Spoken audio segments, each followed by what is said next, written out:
Hey guys, mapagpalang araw sa ating lahat. Ako nga pala si Ano Kapam. Dito ako ngayon sa Belgium. Nakatira. So, Belgian citizen na ako. So, gusto magtanong, ay magtanong lang kayo guys.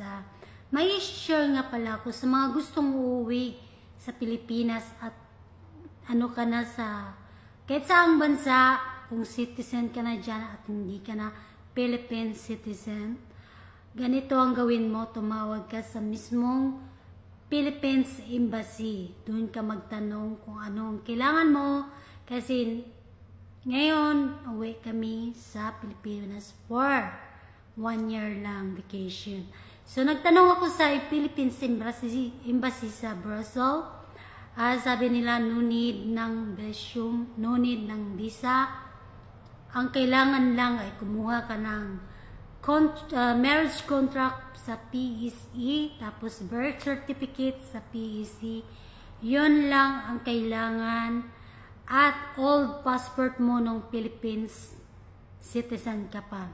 Yun lang ang kailangan ng proof kung hanapan ka doon sa airport.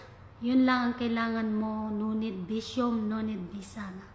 So guys, bago ka pumunta sa travel agency, asikasuhin mo muna yung embassy bago ka pumunta ng travel agency kasi hihingihan kanila.